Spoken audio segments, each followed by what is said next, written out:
Hello! Have we got the mic on? Oh, we've got the mic on. That's like a month in a row I've managed to turn the mic on. Welcome to the Friday night live stream, everyone. I hope you're doing well. This is... I've forgotten what I've called my own live stream now. What have we called? Fishy Business. There's the one. How are you all? Hope you can hear me. Hope you can see me. Let me know if either of those is not true. Let's see if our comments are working. They are working. God, we're on for a flyer. Aquarium Daily says, good evening. Good evening, Aquarium Daily. We've got Scott Turner in on the first of my birthday messages. Thank you very much. We're talking to each other. Lee Kinsey, good evening. Scottish Fishing and Adventure Channel. I keep seeing that name and thinking I must look that up one day. That's how you name your channel. Something that you think, I'm going to have to look at that. Callum's in, evening. Hope none of y'all have melted, says QC Aquaholic. Wasn't far off it, I must admit. This was absolutely ridiculous earlier in this week. And do you know what? So, I'll give this a couple of minutes.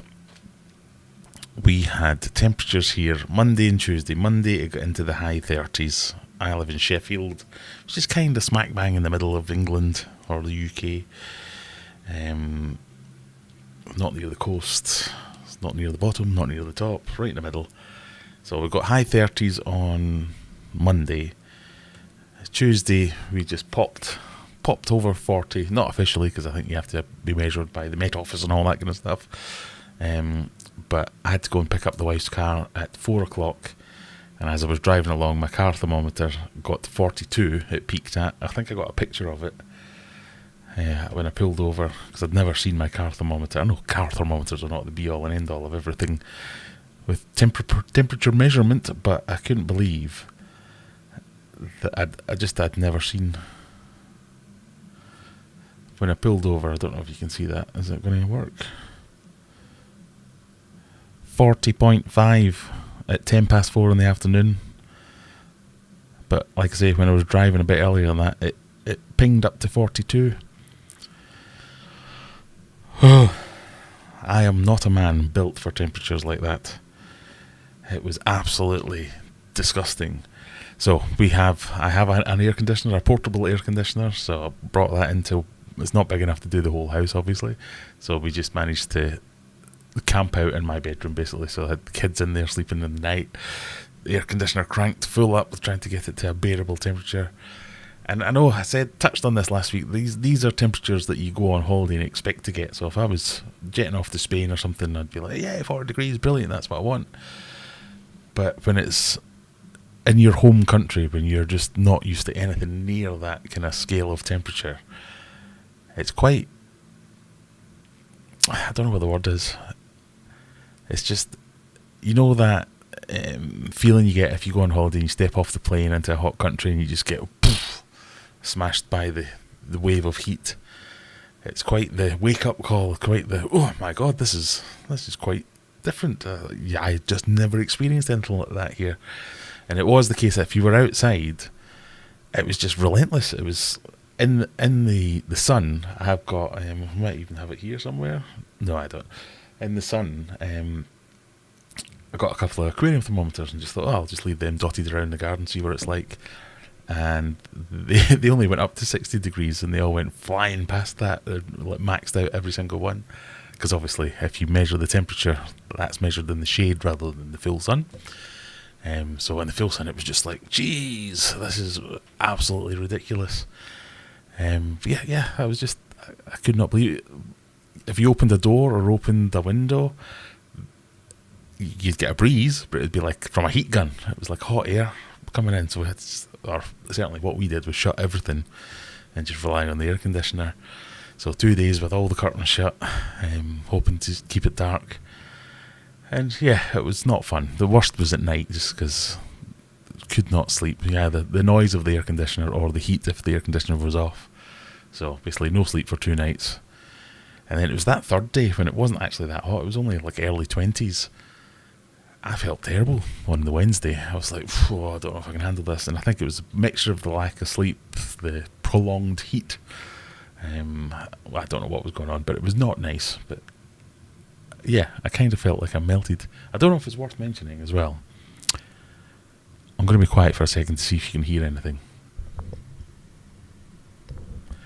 I don't know if you'll be able to pick that up. I hope not, or otherwise I'm getting a copyright strike. But there's a music festival going on about half a mile away, and it sounds like it's in my garden.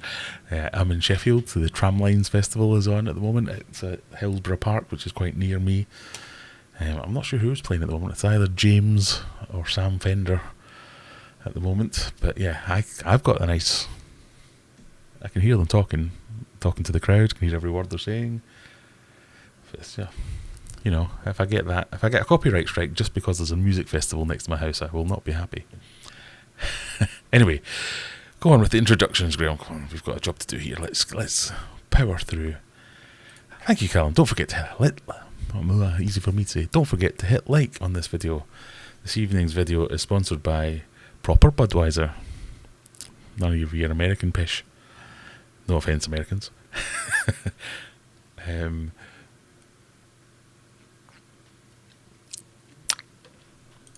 Urban Hafner says hello, as does Hans. Nice to see you both. Darren Slack, happy birthday. Sound is okay. Oh, I should have checked that earlier, shouldn't I? Whew. David, good evening, David. Birthday greetings from a dull and overcast Edinburgh. Yeah, it's a dull... That's the other thing about this. So, record temperatures, never seen the like. One day of kind of normal, quite warm day, and then it's been pushing down ever since.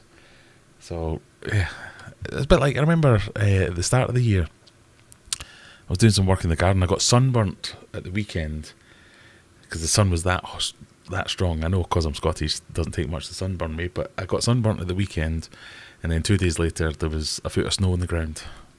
And people say, oh, climate change isn't a thing. Adam San says, Graham. Hello. Martin, evening and happy... Right, so, yes, it is my birthday, or it was my birthday yesterday, but we'll pretend it's today, and I'll take all your congratulations with great heartfelt thanks. Mad Bren, Rocky's Rocky, Lee Kinsey. As our gift for this week, we won't ask about Mega... Well, you can ask, but nothing has changed since last week. Andy Morrison, QC Aquaholic. At least you didn't have to worry about the discus getting too cold. That's the thing. This kind of proves my fish room is pretty well insulated, because the fish room temperatures were absolutely fine. The insulation in there protects against the heat just as much as it protects against the cold, so everything in there was absolutely fine, and nothing went too bad. That tank there, that got pretty dang warm. My daughter's got 2 fish tanks in her room, and the upstairs in this house, this was ridiculous. I couldn't even bear to come upstairs. So it got to the Tuesday, and I was a bit like, right, everything upstairs is living on it's on its own. If it survives, it survives. If it doesn't, sorry, we'll salute you and all that. We moved the hamsters downstairs, but yeah, didn't move the fish tank. Just put air stones in all of them. But when I measured that tank there, got to 33 at its most. No losses or anything, so thankfully we did all right. Similar with the goldfish tank, it got up there, but for a couple of days the heat isn't too bad. As long as you get the oxygen into the water, that's usually the thing that kills the fish. So we managed okay, but I wouldn't have liked to have done it for much longer. Mark says, good evening and happy birthday. Thank you, sir. Did I have a good birthday, says Courtney. I did have a good birthday. So I'm wearing one of my birthday t-shirts. Don't know that you can see that. Deliberate spelling mistake. It kind of sums me up. I've got another one as well that says something along the lines of, not arguing with you, I'm just explaining why I'm right. One of my favourite things to say. But yes, I did have a good birthday. Went out for breakfast. So wife, she's a teacher. She finished on the Wednesday. So we had a child-free morning. So we went out for breakfast together. And I had 2 naps while binge watching Stranger Things. And then we went out for dinner in the evening. So ate like a king. Had 2 naps. Doesn't get much better than that when you're an old man like me.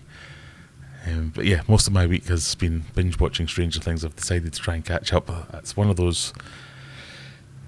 It's been on my list for so long that kind of regretted not starting it sooner and not catching up. I watched series 1 when it came out and then stopped, and I haven't watched anything after that since. All my kids, well, not all my kids, but the elder kids have all watched it. And middle number 2 son was like, Dad, you need to get into this so we can watch it all together. So I've been binge watching that all week, and just finished it about half an hour ago. Got the very last episode. So yeah, that was my birthday, binge watching Stranger Things, as well as eating and sleeping. Brilliant, can't ask for more. The heat is good for the government lizard people. It's pretty darn hot. It was pretty darn hot. I think 104, 6, 10. I'm not sure what that is in American money. Did you get any fishy gifts?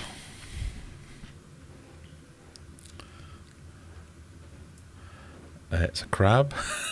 It's not fishy, I suppose, but it's kind of fishy. It's aquatic of sorts. I suspect just because my kids thought, that's cool, Dad'll give that to me when he gets bored squeezing it. But it's my little stress ball thing. So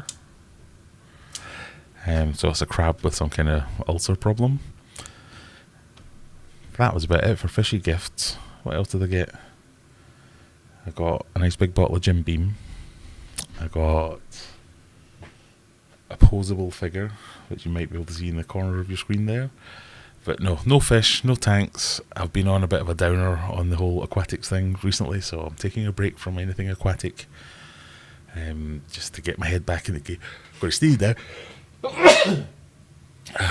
Apologies for that. I'm going to sneeze again. Am I? No, so I'm not in a very good headspace when it comes to aquariums at the moment. Things have been going wrong, which is one of the things we'll talk about shortly. So I wanted to enjoy my birthday and not have to think about everything that was broken, dead, or dying. Oh no, I've lost the chat now. It's all gone haywire. The hottest you've been in Laughlin, Nevada in July, 47.2. Yeah, I remember we got married in Las Vegas and going through the Valley of Death and ridiculous temperatures there. But like you say in your very next comment, it's a very dry heat though, there's no humidity at all. Which is very different. Still not nice, but it's a lot different, harder to cope with, easier to cope with than the humid conditions as well.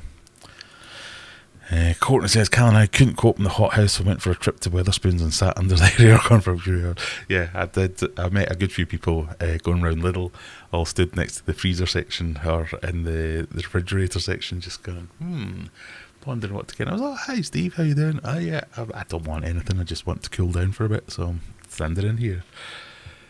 So yes, it was definitely, if you don't have AC, go and find a shop or something that does have AC and spend as long as possible in there. Our basement's a thing over there. Yeah, some people have basements, and certainly under my house was cooler than anywhere else.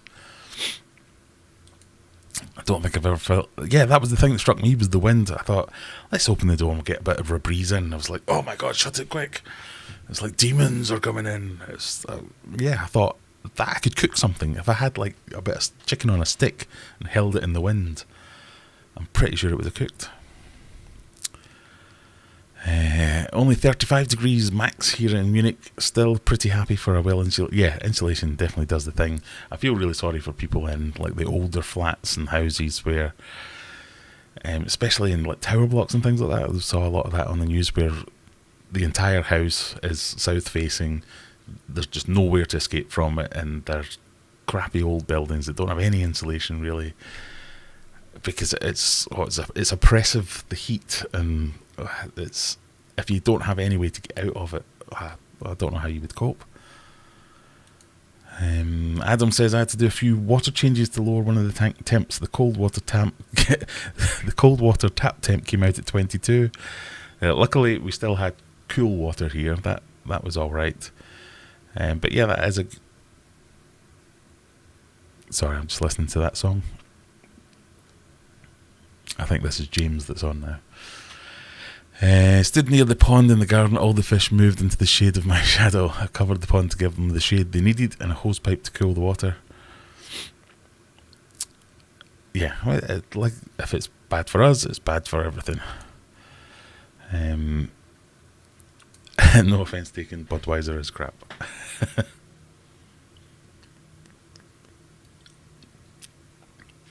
Yes, this is Budweiser. My sister calls it butt wiper. Oh, right, so here's the topic of the day. Happy birthday, thank you, the Fish Vet. Have you had any more luck mixing things with the Giardini? No. And if you join me on Discord, you probably already know this, but the Giardini decided to mix himself with the floor of the fish room. So that was disaster. Well, I don't know if that was disaster number 1, 2 or 3 this week, but yeah, I came down to the fish room. In fact, I think that was at the weekend. It might even have been Saturday after doing this live stream where I was complaining about everything going wrong. It was like the fish gods are trying to tell me something here. So I went down to the fish room and just saw the Giardini dried up on the floor. Obviously been there a while. Notorious jumpers, arowana, notorious jumpers as they are. But I thought I had taken enough precautions. Clearly I hadn't, but I thought I'd taken enough precautions. I had dropped the water level of the tank so as it wasn't anywhere near the top. The tank had a lid on it.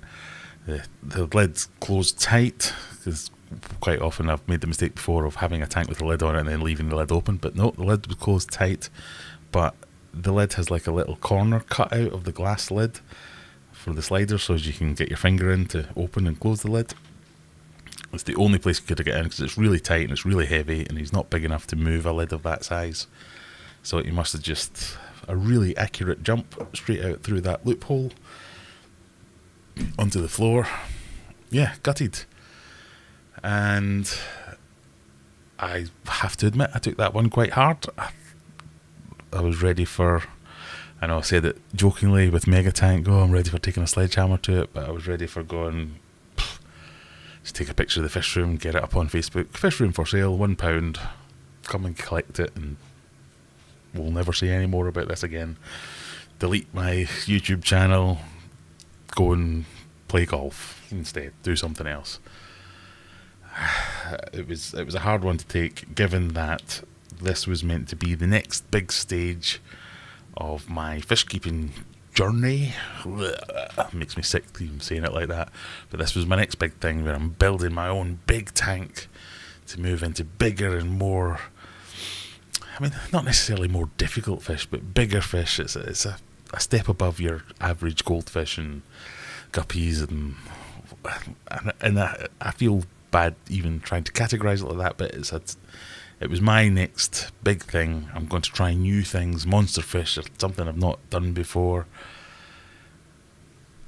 Cocked up the tank, can't get the tank working. I will get it working, and then the first proper big special fish that I buy for it goes and commits suicide. So it was like very much, and it's not to mention the cost. That was not a cheap fish.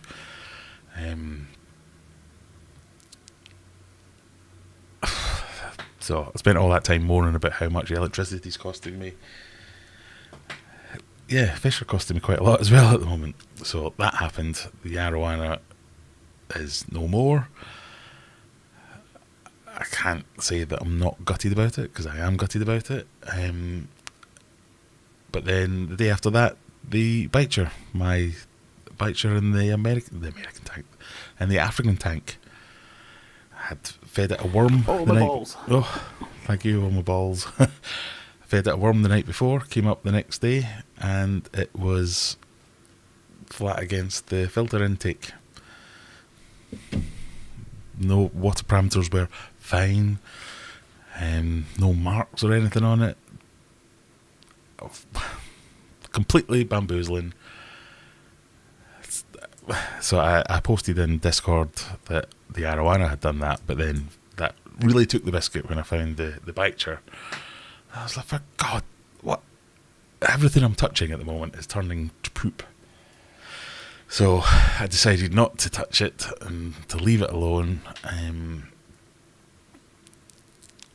It's very much, this is the kind of thing where YouTubers will say, right, that's it, I'm taking a break. But no, I'm not going to be defeated by that. This is part of it. It does happen.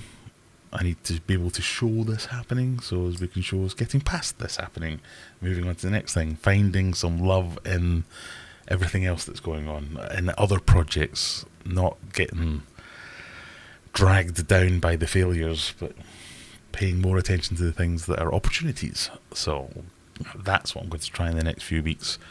But I can't lie, I can't say this has been a fun week. This has been a really shitty 2 weeks, actually. But I think it kind of happens like that, swings and roundabouts. It's one of those... I think I made a video at the start of the year saying I'm really falling out of love with aquarium keeping, fish keeping. It's getting me down. There are problems. Algae gets more noticeable when you get into this frame of mind. But I had a good afternoon today in the fish room, cleaning things up, moving tanks around. It's just a case of having to... I'm caught within a headspace of saying, screw it, I don't want to look at it, don't want to touch it, don't want to know it exists, and right, I just need to roll my sleeves up, get back into it, and it'll come back. So I'm kind of going through that at the moment, and it's getting there. I can always tell when things are getting to me a little bit, because the negative comments you get on YouTube videos and things like that, or not even negative comments, just the comments that needle you or you don't agree with, or you think someone's having a pop at you. Things are going well. I always see them and I always read them, and I usually go next. But when you're feeling like this, you're like, I'm going to get the keyboard out, you're going to get a talking to, and then I have to talk myself down off the ledge and say, no, don't do that, that's silly, that's not going to win any games that way. So yeah, that's how my week has been. We'll see. So let me see if I can catch up, and we'll see if you have any questions, by all means ask them about them. Ask me what I did wrong, what I should have done instead, that kind of stuff. It's fine. Can people clear something up for me, please? Can goldfish get sunburn? I know it sounds daft. I don't think it does sound daft. Yes they can. I don't think it affects them quite the same way as it does humans, because of the way they... Is it melanin? A word that sounds similar to that. But yes, fish can get sunburnt. Touchy subject, yes, definitely. Chat's going crazy. Are you drinking decent beer? Well, make your own mind up. This is the beer I'm drinking, Budweiser.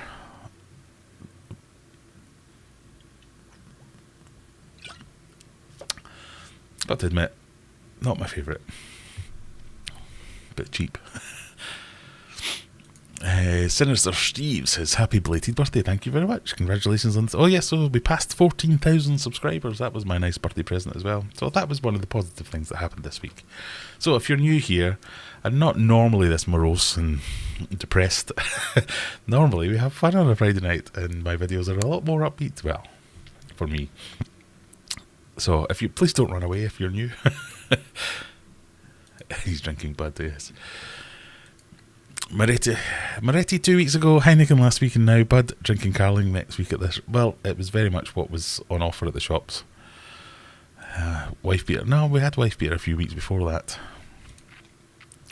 Tabarak Aquatics. Hey y'all. Hello there.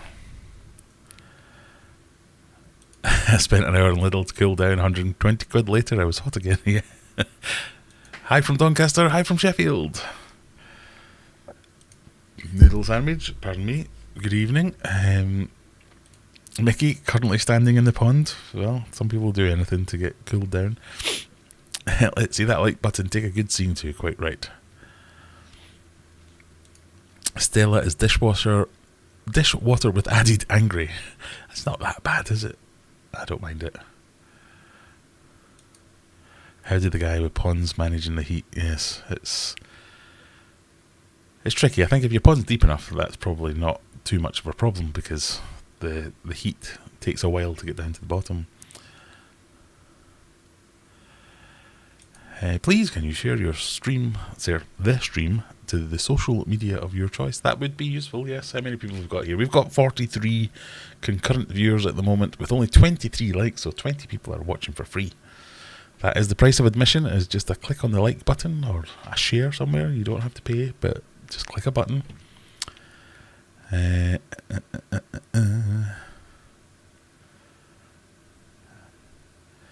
let me golf is cheaper than aquariums. Yeah, I don't know that it is. It might be for me, but for most people, no. Aquariums is definitely cheaper.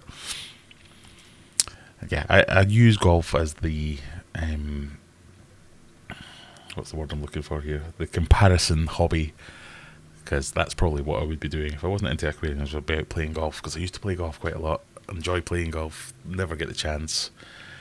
What with the young family and all that, so aquariums was brilliant because the aquariums are all here, so I don't have to go away for 5 hours to do my hobby. I could just potter around with my fish tanks. That's what made it brilliant. And yeah, with aquariums, well, I used to say this, with aquariums, you buy an aquarium and that's you happy. No, it's not like golf, because golf you want the next latest driver or a new putter every year. Then I get into aquariums and I was like, well, I clearly need more aquariums and bigger ones and better lights and different pumps and filters and this. So you can get the same way.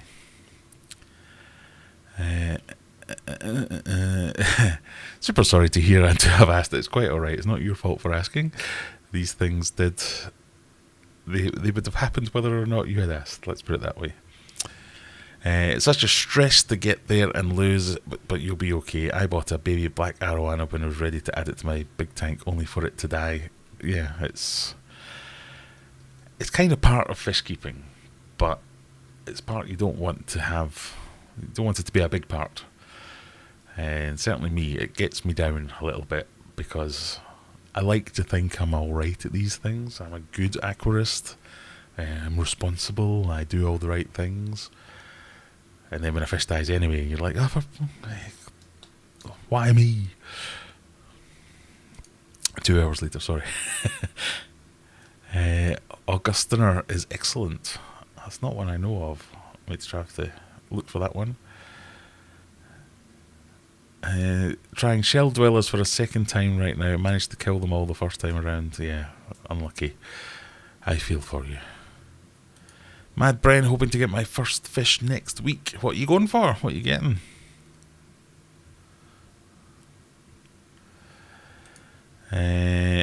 Aquarium Adventures, I would just like to say thanks for turning up even if things have not gone to plan. This channel helped me through some of the tough times, so we're here for you as well. Thank you very much. Yeah,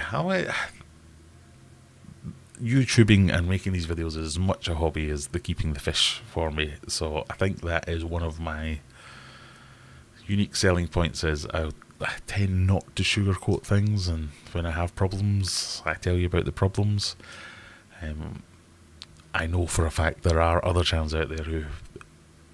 So, without getting litigious or opening myself up, I know there are other channels out there. I know these things are not unique to me. I know these are things that happen. You can't legislate for every possibility, so these things will happen. They will happen more often if you're careless. They will happen more often if you're not genned up on all the ways you can avoid risk. But risk is risk. You can just reduce it. You can't get rid of it. So these things will happen. Fish will up and just die for no reason whatsoever. And it's nothing to do with your husbandry. But obviously if your husbandry is not up to scratch, it will happen more often. So I know this is happening to other people who keep fish, and I know they're not telling anyone about it, which I think I fell foul of this when I first started getting into fish, where I'm going, oh, this fish has died, or that fish has, or I'm having this problem. Why is nobody on the internet having this problem? All these people making all these videos and everything's going perfectly for them. That's just, what am I doing wrong? And it almost made me quit when I first started. Well, not when I first started, because it wasn't really, the internet wasn't not that old. But you know what I mean, it wasn't as prevalent in the hobby. Peter Micklethwaite has just described. That's a name and a half. Welcome, Peter. So I'm quite... Seems wrong to say proud, but I'm quite proud of the fact that I do share all my mishaps as well. That was one of the early thoughts of a name for the channel, was something around I make the mistakes so you don't have to, because you would see me learning things and making mistakes and learning from them, hopefully, and then not making the same mistakes over and over again. So you can talk amongst yourself as to whether we've achieved that goal, but I think it is important to show the rough with the smooth. and that even someone who do, even if you wouldn't, I don't call myself an expert, but you wouldn't call me an expert, but you'd call me fairly experienced. I've been doing this for a long time, and crappy things still happen to me.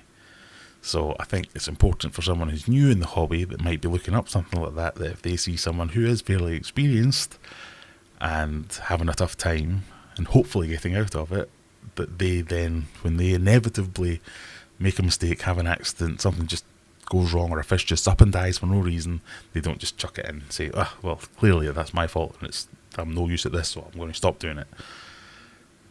That's kind of my thinking. I don't know if that comes across. Who knows? The money I've spent on ponder aquariums, I could have bought a sports car, a wig, a gastric band fitted for good measure. Quite right. I know what you're saying. I went through this lot working in the fish shop, and even once I left, falling out of love with the hobby and keeping fish myself. Yeah, it does. I think that it's also indicative that it's something that you care about. If you can get upset about something, clearly you care about it. If you just didn't care, you wouldn't get upset. So it's kind of a litmus test for me. If bad things are happening and I can shrug it off, then maybe I don't care as much. But if bad things are happening and I'm getting then clearly it's something I care about. Fish keeping's like a marriage. Hate it, but you love it, really. No, I always say a marriage is when you find that special someone you want to annoy for the rest of your life. The best thing to do in the situation when you're doubting yourself and your hobby is prove yourself wrong. Mega Tank revival video out tomorrow. And you stumble upon a Chinese paddlefish for £1. I think the next one might be Mega Tank, come and look at my new hamster enclosure. Not a fan of Stella or Heineken. Some people are too picky. That does help. They need to be almost freezing to be drinkable, quite right. Something about making something colder makes it much more palatable. Having similar annoyance with my van, finding a new fault appears daily. Cheering myself up with a nice innocent gun and Monster Munch. Oh, there's a Friday night, Andy. Some innocent gun and Monster Munch.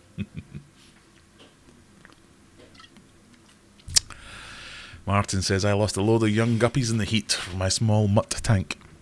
The adults and fry were fine, but the juvies didn't make it. Unlucky. It is often... I'm surprised the fry made it, but the juveniles didn't. Maybe they're just small enough to avoid it. Who knows? Evening, Finland, late again, says Novo per Kili. What was your best score? What was my best score?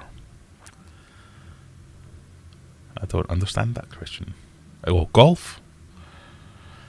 I wasn't that good. I think level par was my best ever round, and I think I only did that maybe once, maybe twice. I was on the cusp of going under par a few times, but then cocked up the last few holes, inevitably.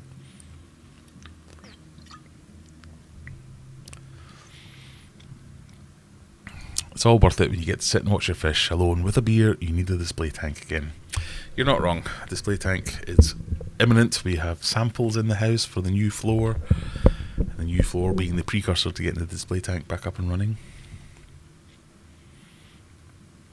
Oh, I'm miles behind in the comments again. I am sorry. I lost 6 adult discus in about 2 weeks. Nearly gave it up, but kept the faith and really enjoying it again. Glad to hear it. Skiller, late to the party. So if this has been asked, my apologies. Any Mega Tank updates? Yes, I've decided to make it a hamster tank. Or, as Callum has said, nothing new. He's taking a short break from it. Yeah, I had a couple of days off work where I was kind of in the back of my mind thinking, right, that's where I'll get it properly emptied, scrubbed out, because it's still got like that much water at the bottom of it and all the sand. But then the arowana died, and then the bicher died, and I thought, you know what, screw that. It can sit there for a couple of weeks for all I care, and I'll concentrate on just everything that's not dead yet. And we will come back to it. We will get there, just not for a while. Heat waves and climate change everywhere. Thunderstorms following my waves. No. Thunderstorms following heat waves disrupted my electricity for 8 hours. Lost 2 CPDs in my 5-gallon tank. Very distressed about my other tanks. Yeah, luckily, no power losses here. That would have been... Oh, I don't know what I'd have done. I'd have just driven around the country until the heat died back down again, so as I could have had some air conditioning in the car. I'm just looking out the window now because it continues to pee down here. I know, thinking of all these people at this festival down the road. They're going to be soaked. Winnipeg, Canada. Minus 30 in the winter, 30 in the summer. Yeah, I know. So at least we've not got those extremes. Well, owing to cost, I've had to not go with discus, even though they're my absolutely favourite fish, and had so much luck with them in the past. I think for my first fish is to get Cardinal Tetras. Nothing wrong with Cardinal Tetras. Lovely little fish. Something that good quality Cardinal Tetras are hard to find these days, so that is not a bad project to go for, especially if you look into breeding them as well. My main display fish is angelfish, as I've kept them before, always enjoyed them. Yeah, cardinals and angels, they'll be good. My main tank is stinker discus, but I have MTS, multiple tank syndrome, I guess that is. Yeah, stinker discus, they're about to be rare. I don't know if you've heard the news, but stinker discus are no more. Closing down soon. Fish Ranch Aquatics. Hello everyone. Hello yourself. I'd like those discus one day, perhaps. MTS here as well. I mean, discus. Yeah, there's no getting away from it. They are one of the more expensive fish, but they're nothing compared to some of the oddballs that you get and the prices that people charge for some things. What was that I was looking at the other day? If you're here in the UK, Wharf Aquatics Facebook pages, both brilliant and horrifying at the same time. It's quite often they'll be like, oh, look at this cool new fish we've got in. They show you a video, and the way they format all the videos is, here's the fish, look at the fish, you can see the tank full of fish, and then at the end they show you the price, and it's like, oh wow, I've been looking for them for a while, they are how much? Jesus Christ. But I guess you're paying for quality. And they're not even that bad. So, like, discus, in comparison to something like, I don't know, what was the last one I watched on the wharf? The stingrays, they've got a couple of blue diamond? No, they haven't. Black diamond stingrays. And I think it's like £500 for the pair, which isn't that bad for good quality fish. But still, in comparison to discus, that's another whole price level up. David says, my local fish store had a sign outside saying no fish for sale Monday or Tuesday due to the heat. There was loads of things like that going on, wasn't there? Lots of home deliveries for food were not delivering because just taking it from the van to the house would have spoiled loads of food.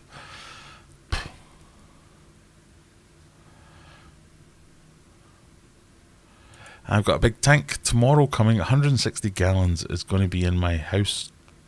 It's going to be in my house trailer. Is that a trailer for your house, or is your house a trailer? In my fish room.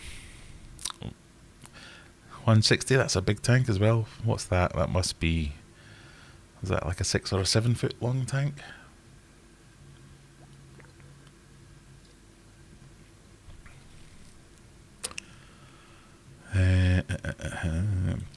Don't let a leaky tank get to you. Quite right, Hans. Stanker shut down shop, but I'm hoping I can get mine to breed. German Wonder, Red Scrabble, Dark Angel, Turquoise Angel. Let's stay in touch. Hopefully they get frisky. Yeah, quite right. You can carry on the stinker line, stinker name.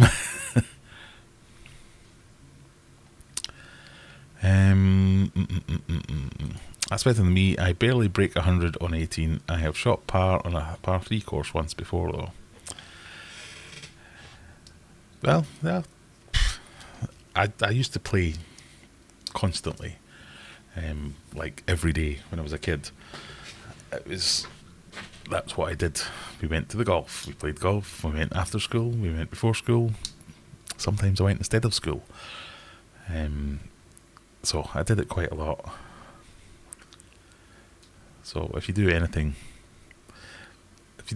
as much as I did that, you should be pretty good at it. I think I should have been better than I was for the amount of time I spent doing it.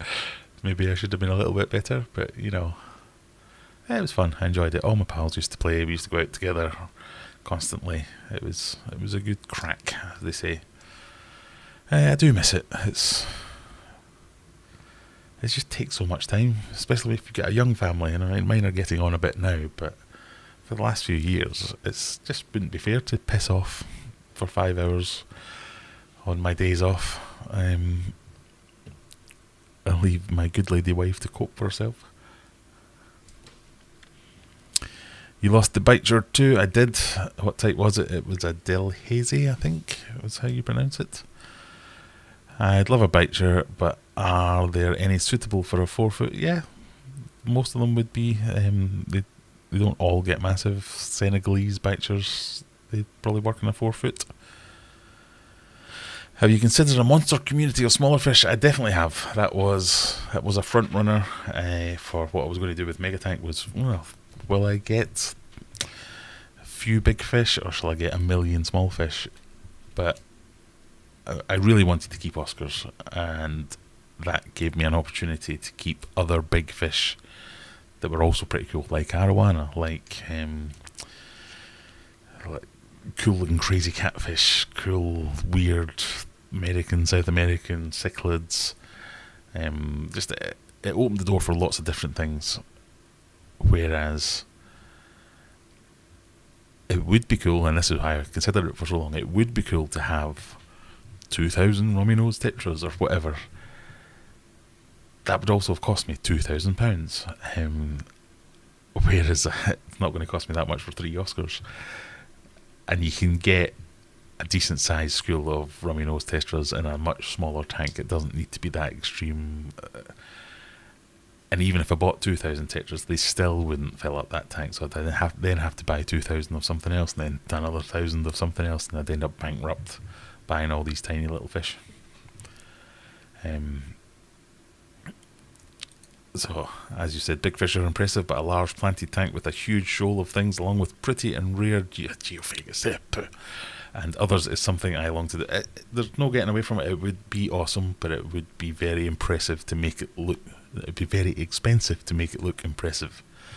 Even plants for a tank that size, if you've got a footprint of 8 foot by 4 feet, filling it with plants to make it look like it's planted rather than it's got a couple of little plants, it's going to cost you hundreds and hundreds and hundreds of pounds.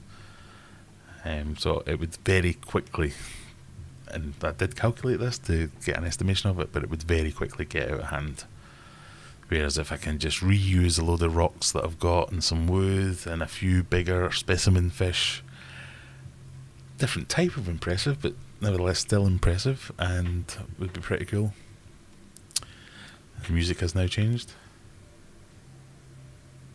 We've now got Sam Fender playing. But yeah, that would look cool. Hopefully they enjoy the hobby. Yeah, I don't not enjoy it. You get little knocks every now and again, and you think, oh, this is annoying.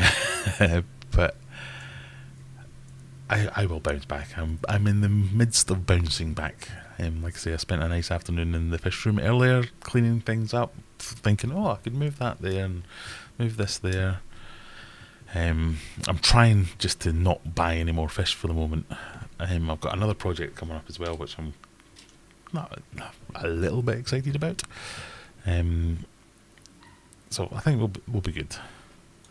My next purchase will be a group of orange Venezuelan corridoras to go with my discus. Very good. Zebra plecos are really, yeah, they are a bit pricey, aren't they? Congo spotted puffer. Oh, Congo spotted puffers. Yeah, I'd like to keep them. Again, very pricey, but really cool. That they might be what goes in my Congo tank next. if I don't get another biter instead. So who knows. Courtney's looking for a ban. Angel greater than Discus. Nonsense. Wash that mouth out with soap. It's so the other project that I'm getting reasonably excited about is we've just decided that I've got this, I don't know how to describe it. It's like a big square pit in the back garden. Yeah, I think it's like 7 foot by 3 foot or something like that. And it was like a big massive planter. It was just full of mud, dirt, soil, whatever. And we've been thinking, what am I going to do with that? And so first idea was going to turn it into a barbecue. Then I was going to turn it into a pizza oven. But we've decided to have a little water feature.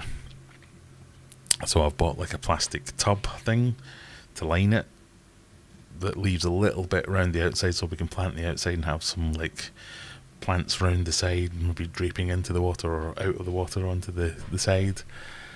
And it's only, what is it? I now immediately can't remember the dimensions. Something like 160 centimetres by 80 centimetres or 90 centimetres by 2 feet deep, I think it is. So not going to be a koi pond or anything like that, but I was thinking I'd maybe get something like some rice fish or some white clouds to go in there, because it's not going to be massive. I can bring them in for the winter because they'll definitely won't last the winter. But that'd be a cool little outdoor water featurey type thing. I've bought a solar powered pump so as I can do some kind of filtration to it. So we might try that. So any advice on a little kind of micro pond? It's not micro because it's bigger than the other pond I used to have in the old house. That was just made out of a barrel, so it'll be bigger than that. More, I think it's, I want to say 180 litres, but that doesn't seem right. I might have just made that number up. I think it's much more than that. Let's see if I can find it. YouTube keeps sending me messages saying, insert an ad. And then it doesn't let me actually insert the ad. What are you on about, YouTube? Go home, YouTube, you're drunk. Question, would Odessa Barbs go with Discus, or would Discus go with Odessa Barbs? Oh, I have looked this up before, but I can't remember.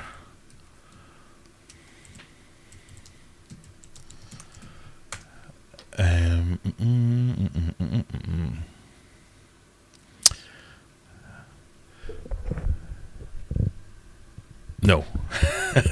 I've just remembered why. So they are probably tolerant of the water parameters, but I think they were just too busy and would outcompete the Discus for food was the general worry. I think that's what it was.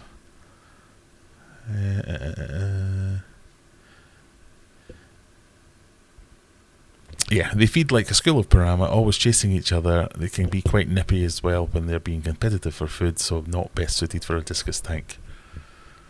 But with that said, people have done it, and lots of people will say, no, it's fine, I've done it, I've been doing it for donkeys, it's all absolutely hunky-dory. But it's one I've not tried, so that was a general consensus, was nah, not a great idea. Dare I saw it, it's a pair of related stingray. I'm not sure what that comment is about. Urban, also looking for a ban, agreeing with Courtney about her silly angels are better than Discus nonsense. Quite right, Evan, shut your dirty mouth. Mark Brennan, hello, happy birthday. We're a bit late to the show. We are in sunny Corfu. Oh, wow. Why bother going to Corfu when you can have the same weather? It's just raining now, though. Not sure I'd want a pair of related fish capable of breeding.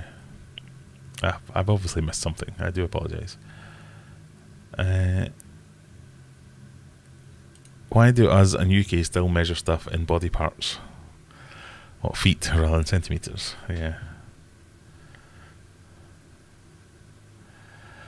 Golf is a sport that you need to play all the time. If you don't, you hate it, and then it's one of the most wasteful things humans do. That's not that bad. I went on a golfing holiday a few years ago with some friends from down south. Anything that you used to be good at that you now are no longer good at, that's the most soul-crushingly depressing thing you can ever do. Just hacking my way around a golf course, because I hadn't hit a ball in years, and thinking, right, okay, so that's about, I've got 180 yards, I'll just float that in, I might draw it in against the wind to hold it up, and then I'll get a little bit of spin. Yeah, got all this played out in my mind, and then you stand there and go or like standing with a tee shot over water or something, you're thinking, nah, do I want to fade this over the water, or do I want to hold it up into the wind and just hit a high flighty one, and then you top it straight into the water, and you're like, no. But I have a little, in fact I need to do that shortly, I have a little ritual. In fact, it came up in my memories the other day. Memories. Every year I go to the driving range to remind myself whether or not I can hit it. Let's see if I can show you this. Ooh. So, there you go. That was me 2 years ago.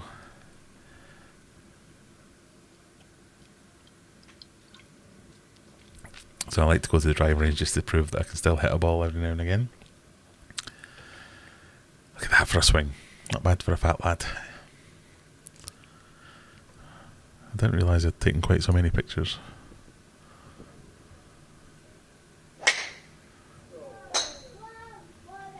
That was when I get shouted at because you're not really meant to hit driver at that driving range.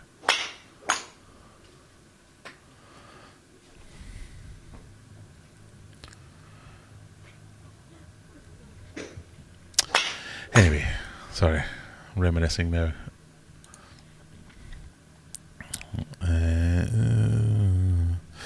Right, sorry, big face. So there you go, I used to play golf. Freya Robbins, better late than never again. No, not a problem at all. Do you do any fishing? Yeah, fishing is another thing I took up late in life. I never went fishing as a kid. It wasn't until I was in my, I want to say even my 30s before I went fishing. But I still acted like a kid. Yeah, I went with a couple of friends. We got into pike fishing, then carp fishing, and then all kinds of other fishing. But I didn't know how to tie a knot. I didn't know how to put a hook on. They've sorted it out now. We quite enjoy taking the kids fishing now, so they get a little shot. But yeah, haven't been this year. So do you do any fishing? I've had the fishing bug again recently and really want to go. Could do with a fishing friend. Oh, there you go. Let's get a fishing trip organised. I'm sure we could find somewhere to go. Find us a nice water and we can get out there. I've got all the gear, so if you need to borrow a rod or anything, I'm sure we can sort something out. Mark Twain once said, golf is a good walk ruined. Definitely.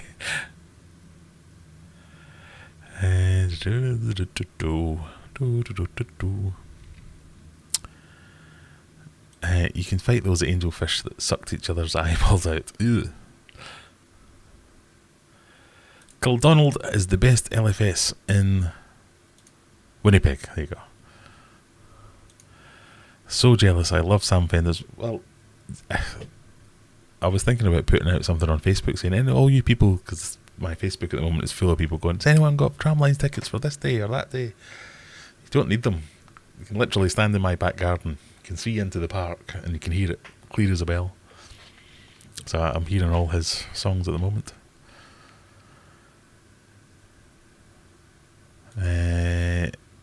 He's closing down. Sorry, that's part of a conversation. I'm not in there. Sorry about that.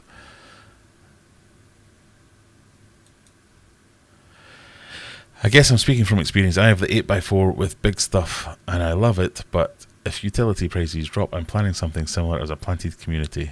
Best of both, apparently. Oh, right. Sorry, back on Megatank again. I was like, what? We're talking about fishing again?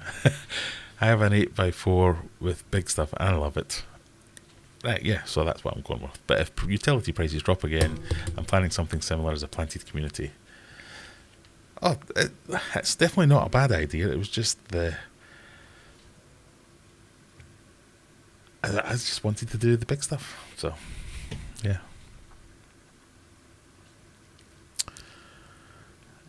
tell the wife it's not a pond, it's a water feature. Well, she's all about, or she's quite happy to put fish in there. She likes the white clouds.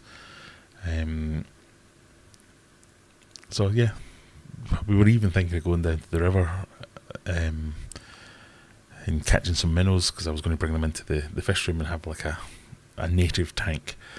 I thought, we'll put them in the pond, but as soon as she suggested that, I was like, yeah, and you'll never see them, because the whole thing about them is they're just perfectly camouflaged. So unless they're in a tank, you as well having no fish there whatsoever. So it's definitely going to be something that will stand out, hopefully. And I think it's not going to be big enough that we'll start attracting herons, hopefully. So it should be a cool little water feature / pond.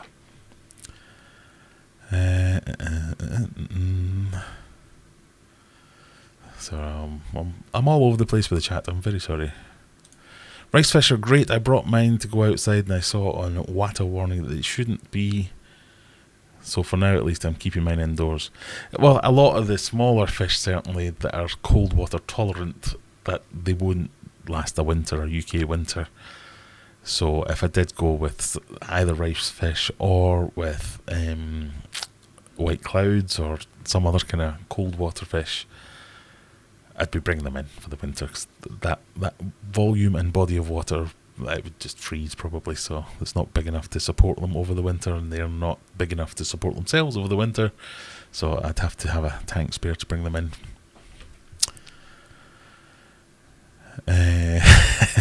As Evan says, as far as the Discus Angel debate, I think the hobby's been doing this since the 70s. And we all know who they called the king of the aquarium. Yes, quite right. Only one of them is referred to as the king of the freshwater aquarium.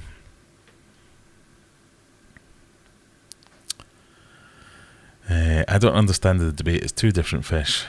The debate is just picking one of those two different fish to be the best. And yes, as your second part of your question is, unless you're just annoying Graham. There is that element to it as well. I'd like golf if you just drove the golf cart around a beautiful trimmed course drinking.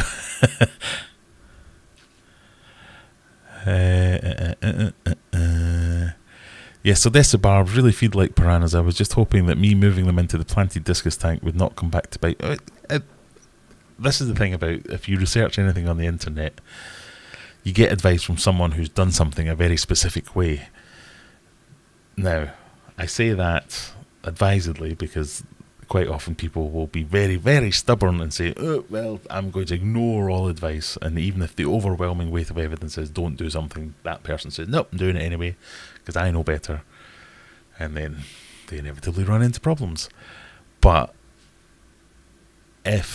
so let's use this as an example. If Odessa Barbs feed like piranhas and they can get a bit nippy and they might outcompete their discus for food, that doesn't say you can't come up with strategies to get around that.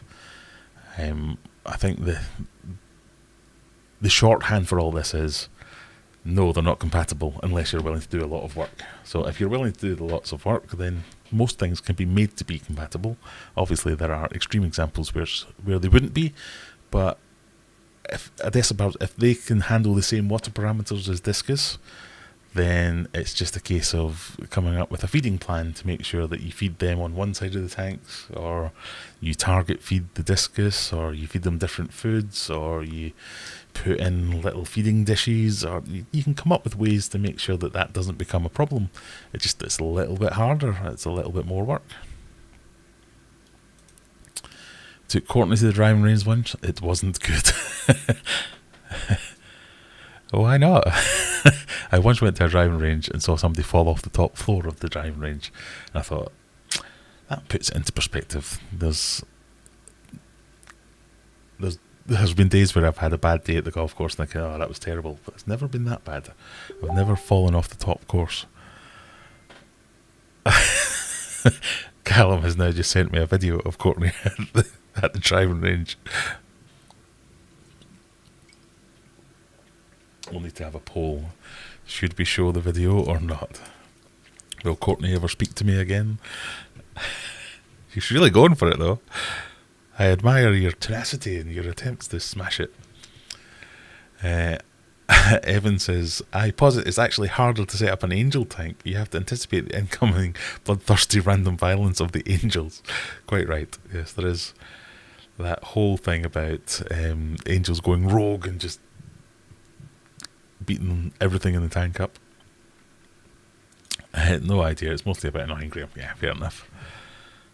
My angel is only there to eat all the live fry in the tank. Yeah, well, they can do a good job like that. Your Discus will do that too.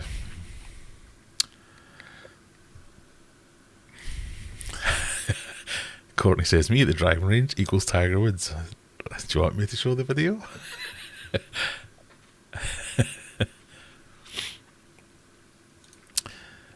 My brother took me to the driving range once, never hit a golf ball before, sliced it sideways and nearly took off someone's head. He never took me again. Driving ranges are great fun. We used to go to one called Clydeway up there where I lived. So if it was too wet to play golf, we'd all head down to Clydeway and spend the day there. The poor buggers in the little cars where they drive around the buggies afterward to collect all the balls. You'd have like 15 of us all going, he's out, smash, smash, smash, smash, smash. Trying to get him. And they didn't even wear helmets back in those days. Anyway, I digress. Aquariums, yes, fish stuff. Look into bog filters for your pond. It's a really good way to filter it, and it looks great as well. I have looked into bog filters. It was one of the things I was considering for my big pond when I ever get it. But I don't think it'll work in this situation. We've just not got quite enough space to have the bog filter. Because I think you generally want to have like a third of the water volume reserved for the filter part of it. So I'm just going to go with some kind of DIY makeshift solar panel, battery powered, pumpy thing. I have a plan, an inkling. So we'll see. But yeah, bog filters, I am all for them and would like to try them with my bigger one. Stillwater says, my pond uses a bog. Water always perfect and no algae. Crystal clear. Yeah, they're great. I love them. I love them as if I've used them for years. I love the idea of them. They are one of my favourites I'd like to try. I have two on mine. It's 2 ponds at one point. Courtney says, I missed once because Callum had the camera out, but the other times I got a home run and hit it out of the range. Well, maybe it's because I haven't maximised this. I'm going to have to look at it on big screen. So that was a practice swing then. Oh, here comes the big dog.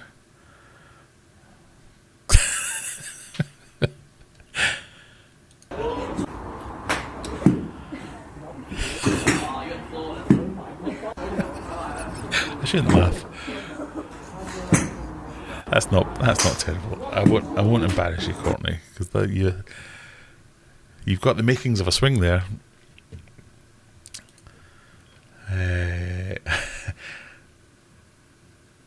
I really want to show that, but I think that's just very unfair. So instead, I'll say, have you clicked all the clicky things? So up here we've got Discord, which I meant to have away so I can go up here, Discord, and then up here, click the subscribe button and subscribe to the Aquarium Adventures channel, like 14,000 other people have just done. There's other things. Join. Click. If there's a thing to click the thing. Oh, it's really pissing it down out there now. Those poor buggers. I suppose a festival's not really a festival if it's not got loads of mud and... Sorry, my homemade bottle opener. But yeah, so like a festival's... It's only good when you're swimming around in mud like Glastonbury type of thing.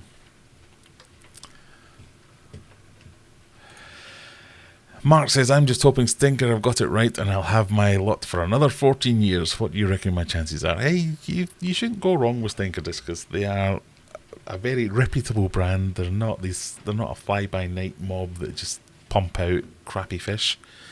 So if you look after them well enough, you should have good chances. And you should be able to breed from them, potentially.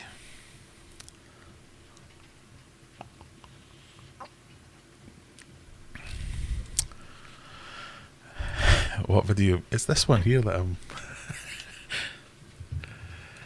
Look, Alderink. How's everyone doing today? We're doing good, Luke. Glad you could join us. Hans says you could do a micro bog, aka a planted bucket. Any planted filter will help big time. I just don't think we've got the space, so we've bought the tub that's pretty much the same size as the... It's very strange how to describe this. So it's like these big stone walls. So it's a stone cube. Not cube, stone rectangle. And then we've bought a tub that just fits inside that with maybe 20 centimetres or something like that outside, which we were going to plant. So my idea for filtration was just to put something in there, like a sponge filter, but maybe do a bit better than that and have some kind of DIY internal filter. But yeah, who knows? I'm open to other ideas. René Decoeur. Hello. Bonjour. Will you all shut up about Discus? You've come to the wrong place if you're expecting us to shut up about Discus. We can talk more about golf if you want. Did you know, for instance, I was the captain of my golf club as a junior. I went to America to play golf as part of an exchange trip. This is a picture. In fact, I'll show you this. This was a picture I showed my daughter the other day, because I'm now the same age in this picture as... that's not going to work. I need to find it now. I'm the same age as this in this picture as I am as my eldest son is now. God, that's a hard sentence to say. I'm the same age in this picture as my eldest son is now. Right, let me find it. Look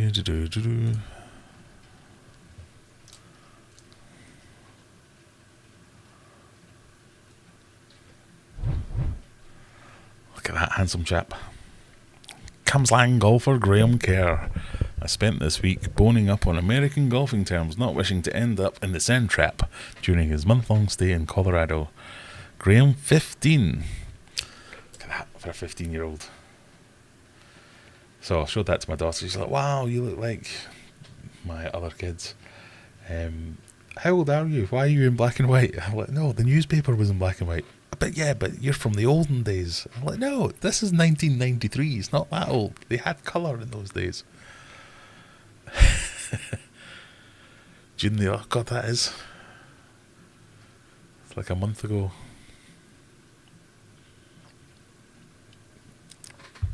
Anyway. They were the old days.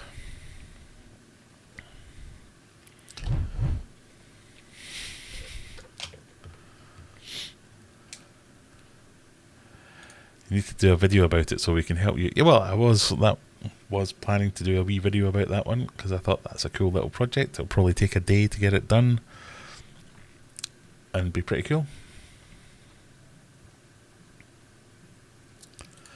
I've yet to try discus. I love them, but I prefer aggressive predatory fish. Aggressive. Well, discus are cichlids, remember. They're not... I know everyone sees all these pictures of them or videos of them where they're just kind of serenely floating in water as if they're floating in the air doing nothing. They do that and spend a lot of the time doing that. But every now and again they remember that they're cichlids and go, right, I think I'll start a fight. Yeah, and have some of that. So they can hold their own. They're obviously not quite as aggressive as other fishies.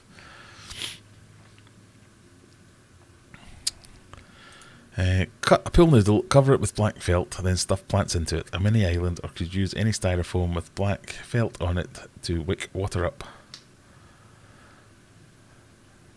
Oh, is this the planted thing? Well, I am planning on having plants in this thing. Just not necessarily a bog filter.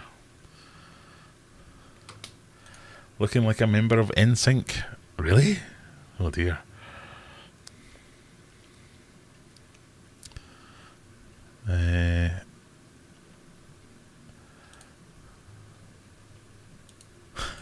Sorry, I've just clicked on some other pictures. That's hugely embarrassing.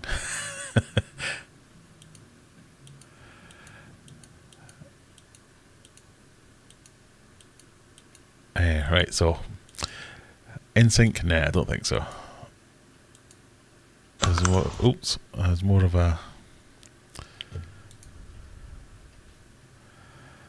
Backstreet Boys guy.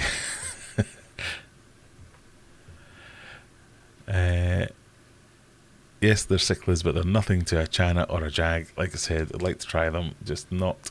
Well, a kilowatt of energy takes a mortgage. Very true, very true.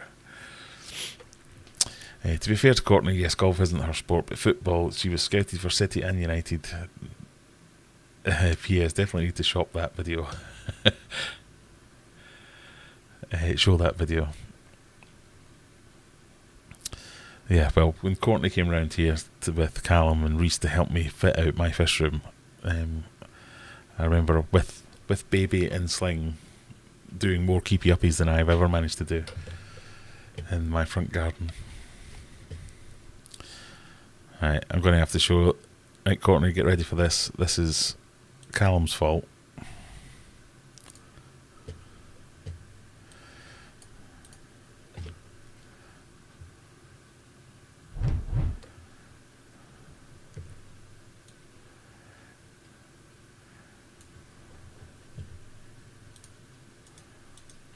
How do you make it play? What's going on?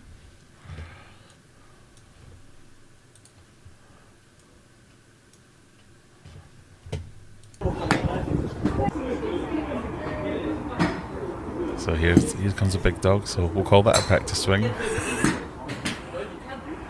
You're still giving it some.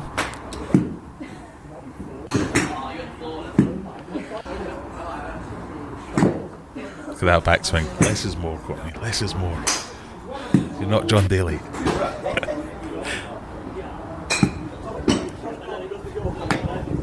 That's alright. I can tell that went off at like 90 degrees.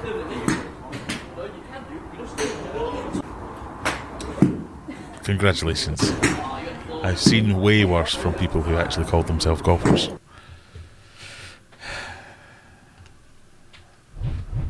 I'm not naming names because then they'll never speak to me again.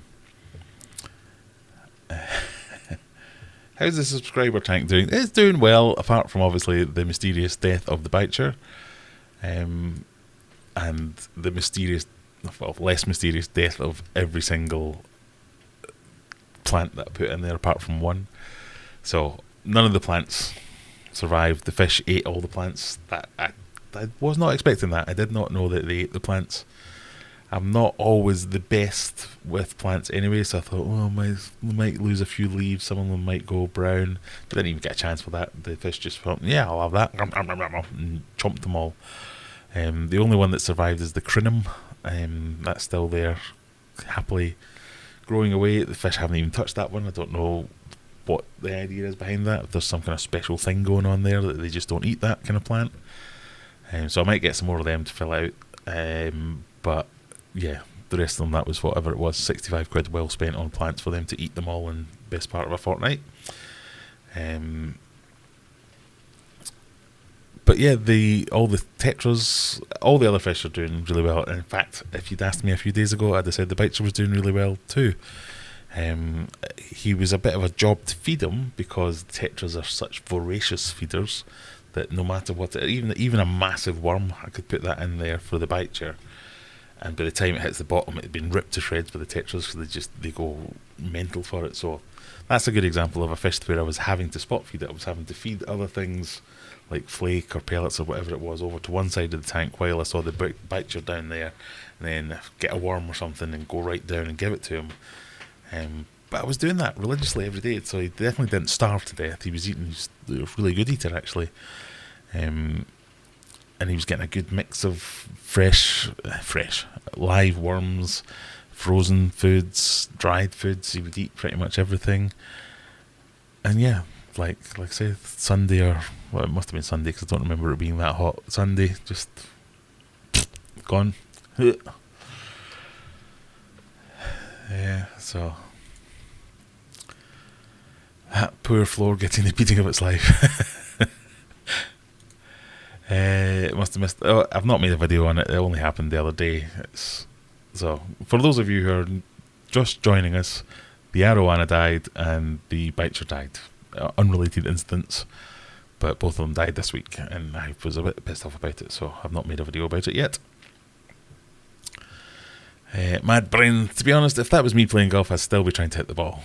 Be definitely taking chunks out of the green. Is the aim of the game not to hit the floor? I've been doing it wrong. Actually, you've just not had a good teacher to tell you how to do it. That's what your problem is. It's not easy, golf. I've always admired people who can just turn up and start doing any sport really, but golf, I always think that's like quite a technical. It's hard to get a good hit on a ball when you don't know what you're doing, and it's very demoralising to not be able to get a good hit on a ball. So it's kind of one of those things where I'm surprised as many people do it as they do.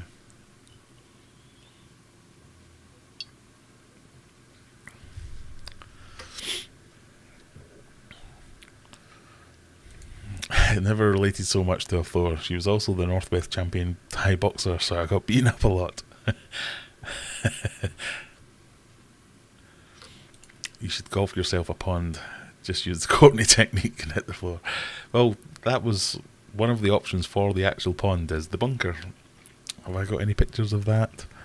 So, for those of you who don't know, I recently moved house. It's now almost a year now. But I moved house last year, and the house we moved into, the guy who lived here before was well into his golf. So the front garden is like a par 3 hole. It's got like a little tee bit down at the bottom. You hit it over some rough, some things. It's got, and then a green with a bunker on the side of it. So that little bunker on the side, we might turn that into a pond and make it a water feature rather than a bunker, because we definitely can't afford to get rid of the green. That would cost too much. So I still get to keep my golfy little golf hole, but rather than having a bunker, we'll have a pond in there. I thought that looked quite good.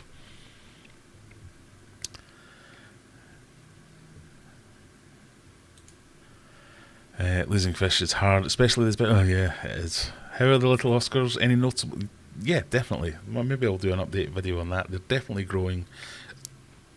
I was looking at myself, the first video that I took of them, I've got myself some little Oscars, and now 2 of them are definitely growing faster than 1 of them.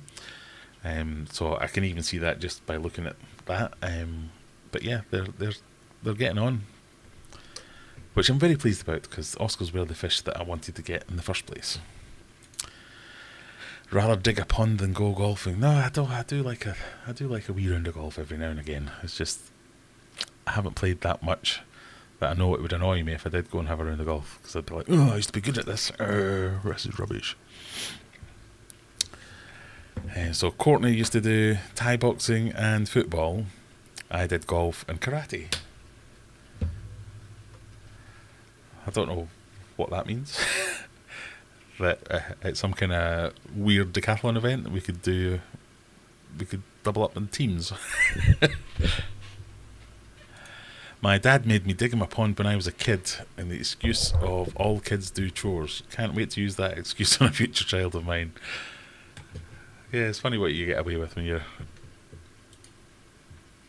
My dad never made me dig a pond or made me do anything like that. I'm going to see if I can find that pictures of my house so I can show you where my future pond might be.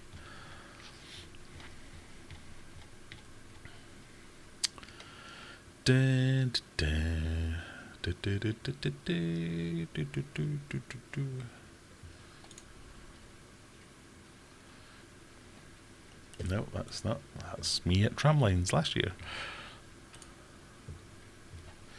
That's not going to work either.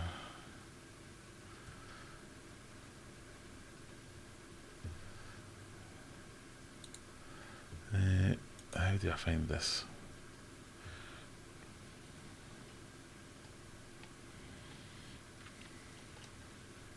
Yeah, we normally go to the Tramlines Festival. I'm not entirely sure why we didn't go this year. Probably just forgot about it because we were too busy. No, I can't find it.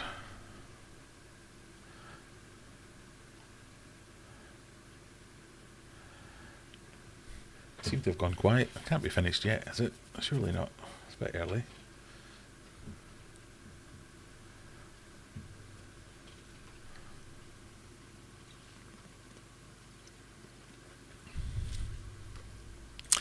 I remember when our tank was frustrating and everything was going wrong.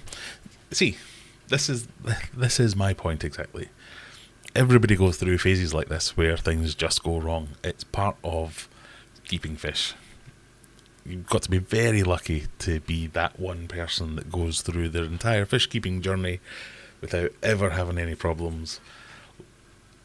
Or is it just that all those people are on YouTube? Who knows?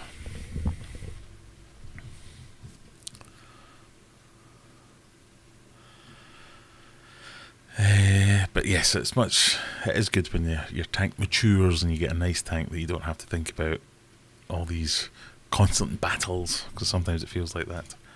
Martin says, my parents let me dig a pond when I did my GCSEs, 25 years on, and they have a nice bog garden. Very good. What fish did you put in it? You should fight. What, each other? I think I could take her purely on weight. My dad used to own boarding kennels years ago. I used to get all kinds of animals to look after, including goldfish. I'd never thought about that before, but yeah, I guess people must do that. It seems to be one of those things that, because we booked a holiday today as well, so we're looking at all the boarding kennels, but they're all booked up. It's like a license to print money, certainly in South Yorkshire anyway. A good boarding kennels is worth its weight in gold.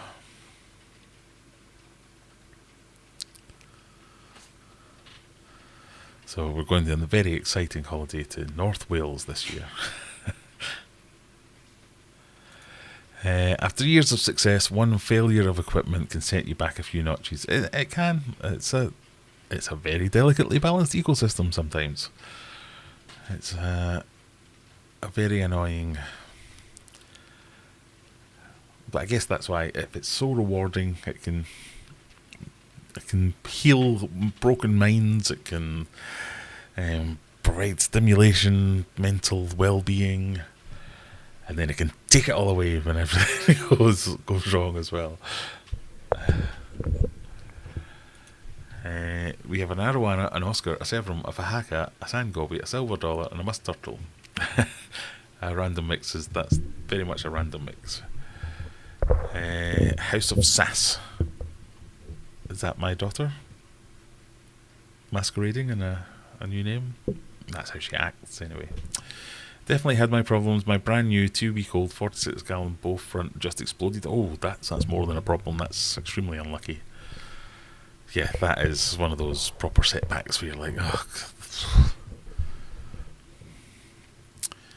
I've had particular bad luck with heaters, so I'm considered taking them out. Heating my room to room temperature and wattage of filters should be fine. Yeah, I've also noticed this. So, heaters are crap. I've always known that, and I've always said that. I've always been an advocate of heating controllers, so I use quite a few Elitech STC1000, I think they're called. They're heating controllers. So it's basically you plug your heater into it, and then it has its own temperature probe into the water, and then and then you just whack on your heaters, and it controls when they come off and on. Because normally heaters, the first thing that fails is the thermostat inside them that controls the temperature. So the thermostat will fail, and they'll just either be on or off, and that means you can boil your tank, and that's never good. So I have a couple of them running in the fish room, but I've also been looking at power consumption in the fish room recently because of obviously the rising cost of electricity. See what's going on.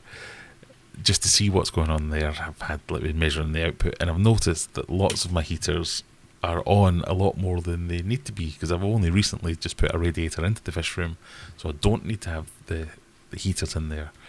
So I've had the heaters running in all the tanks as backups, expecting them to be off, because the internal thermostat would tell them, you don't need to be on, the water's warm enough.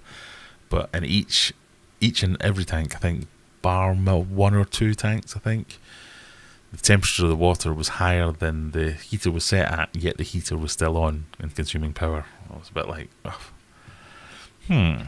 why is that? They weren't broken, they weren't like constantly on, they were just on sometimes, but the temperature of the water was not fluctuating, they were just coming on every now and again. Some more than others as well, which was even more worrying. So I'm rethinking that a little bit. I might just have the heaters out altogether and have some kind of heat alarm for the room to let me know if the temperature of the heater drops, to send me an alert to tell me to go and plug in some heaters rather than just having it there automatically. So maybe that'll be what I end up doing. But yeah, heating the room seems to be way more energy efficient than having heaters in all the tanks. Yeah, it's night and day. So if you can afford to heat your room to an uncomfortably warm temperature, or you have fish that are happy at room temperature, then that's fine. But yeah, I'm trying to hit 24, 25 degrees in the fish room and only heat the discus tanks. Yeah, and it's much better. Right, I'm being challenged to a fight here. Usually one of those celebrity boxing matches, except neither of us are a celebrity. I'll have you know I was a black belt at both Shotokan karate, Shukokai karate, and Taekwondo. I can break you with an icy stare.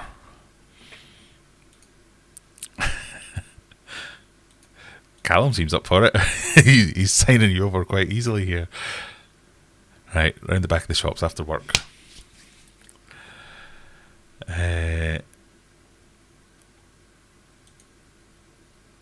Never going below 22, 23 here anyway. Heat in the room. And also, loads of fish, their published temperatures. Who was I reading that?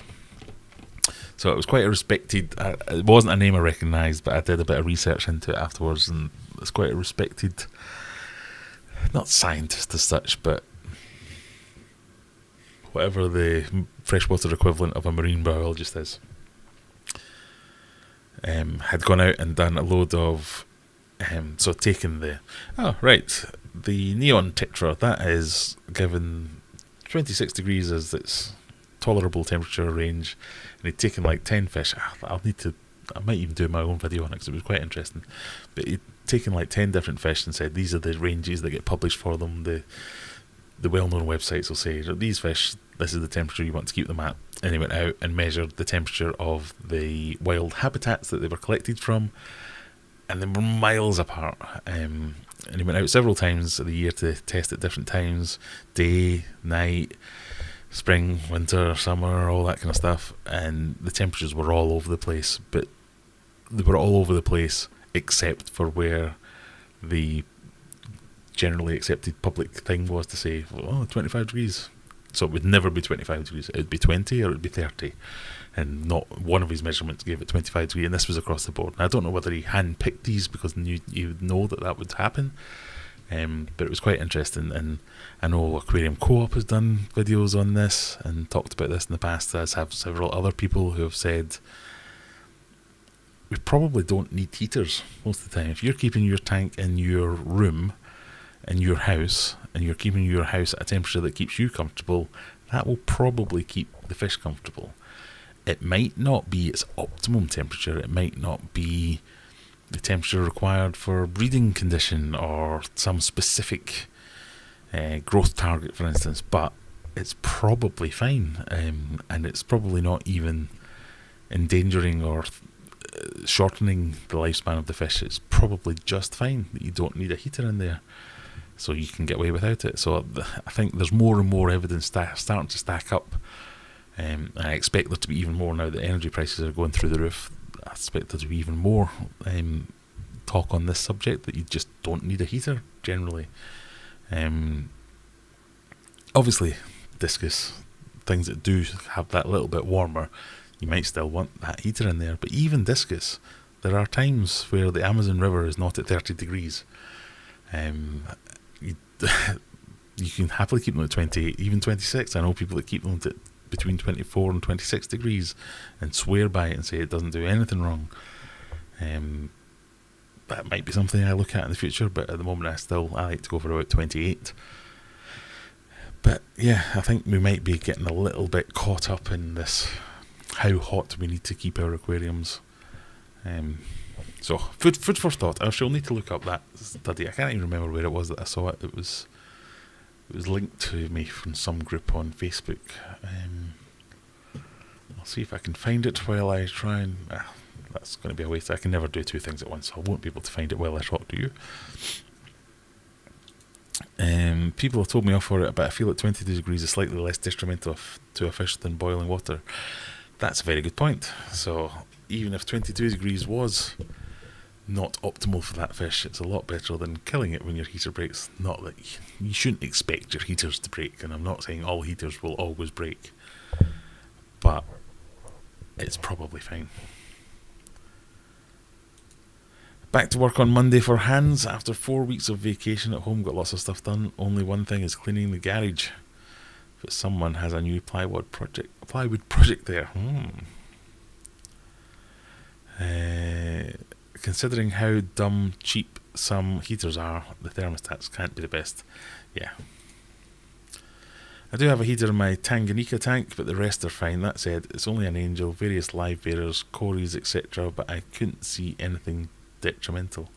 And experience talks, so there are more and more people now who have been doing this for quite a while. So it's not just theory anymore. So there are people who have kept fish through their entire life cycle at room temperature rather than the stated required temperature of 27.3 degrees or whatever it might be. Luke says, I remember Corey talking about going to Peru and the water getting to 15 to 18 degrees temperature for a while. So I think we were just scared into buying here by corporate stooges. Well, there might be a bit of that, but yeah, it's... I'm not saying this is not the PSA. Everyone, go and ditch your aquarium heaters. You just don't need them anymore. But it's definitely worth thinking about. And I might do some like kind of... I say this all the time, and I start doing these things and then forget about them, where I do long-term comparison projects where I go, look, I've got these fish in these 2 different tanks, let's grow them at the same rate and see what happens, and then something happens and I never finish the video. So I'll rely on other sources to do that for me. Courtney says she'll pull my hair. You pull this hair, not going to get very far up there. It would be cool if you did some comparison video, just like I'm talking about. Different bands and products competing to find the ultimate setup. I've not had the heaters on in the tank for about 2 weeks now, not seen any problems yet. So, Urban makes a good point here. So, I was talking to somebody else, and they made this point to me. Room temperature, I think we're a little bit softer now. Room temperature is probably a few degrees higher than it was when most of the literature about fish keeping was made. So, if we talk about 50 years ago, when people were starting to write these guides and say, this is how you keep your angelfish, this is how you keep your neon tetra, room temperature would have been a few degrees lower. It would have been, and it's funny to say that we're sitting here moaning about the price of electricity, but when you didn't have central heating and things like that, the cost of heating your home was a labour-intensive cost. You had to go and you had to get firewood and you had to put it into your wood burner, you had to stoke your agate oven type thing to feed the heat throughout the house, so it just wasn't worth doing. So yes, there was definitely a thing about room temperature as a saying is different now than it was 50 years ago. I suspect it's going to be different in 50 years time again, where room temperature will be like, well, what room and in what season? Because like we're talking about Winnipeg earlier, saying room temperature is hard to put a figure on when the outside temperature swings between minus 30 and plus 30. And so it's definitely... I've just seen the next comment from Courtney there. With the UK weather being so bipolar, I don't think it's worth risking, especially if you have weak fish like Discus.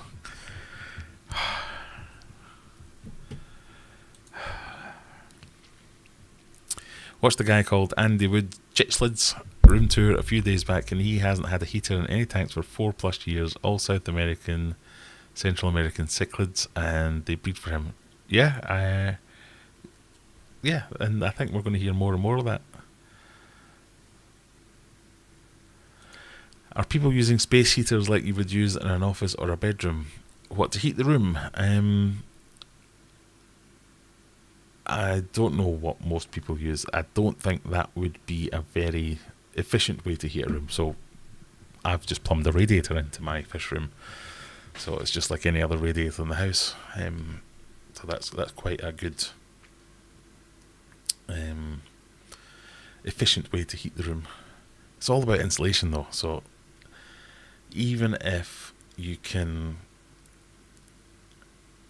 you're using heaters or a space heater or an electric heater or whatever it is, an oil burning heater to heat your room, if your room is well enough insulated, it will hold that temperature so much better. So it might take a little bit more energy to get it up to the temperature, but once it's there, it'll stay there a lot easier.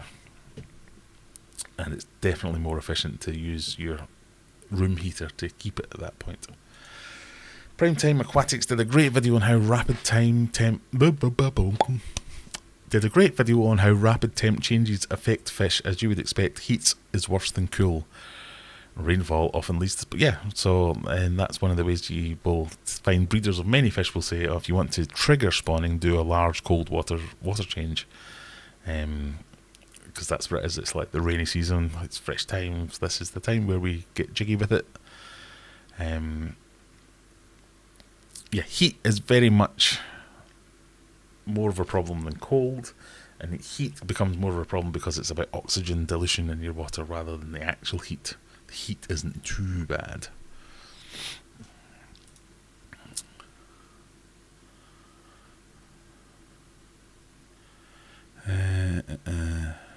Cold Water Aquatics has made a...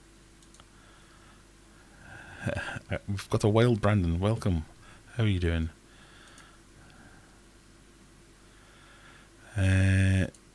Do you think you'll do Aquarium Adventures food for bigger fish? Maybe predator stick type things? Maybe. I think one of the... So the reason that all the food stuff that I do on my... So I had to get my corporate shilling hat on. So buy all your foods from aquariumadventures.co.uk. So everything that I sell on the Aquarium Adventures channel they are foods that I use, but they are not exclusively all the foods that I use. So they are things that they have to have two criteria. They have to be foods that I like and use, and then I have to be able to make a deal with the manufacturer to say, would it be alright if I sold this food? And 9 times out of 10 they say, no, it wouldn't. Because if they're big brands like Hikari or things like, not that I use a lot of Hikari foods, but things like that, they're like, no, we'll let you sell our food, but no, you can't brand it yourself. So I'm not sure yet what I'm going to end up using for my big fish. So the bigger fish that I've got at the moment, like the flower horn for instance, I feed them a very specific mix of foods, and they are the Hikaris, the fluval bug bites. Although the extreme foods, it's not extreme, we talked about this last week, I can never remember the name of the bloody thing, but the foods, they're only made in the US, and the only reason I've got them is because one of my American friends sent me a bunch of it, and so I've got lots of it. But if the situation presents itself and I can make a deal with a supplier to sell that food, then yes, I will. But if you want any other foods, go and check out aquariumadventures.co.uk. You can buy all the merch like that, not like this t-shirt, like the other Aquarium Adventures t-shirts, and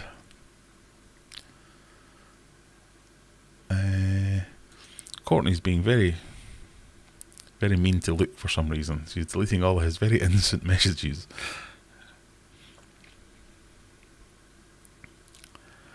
Did I hear cold water?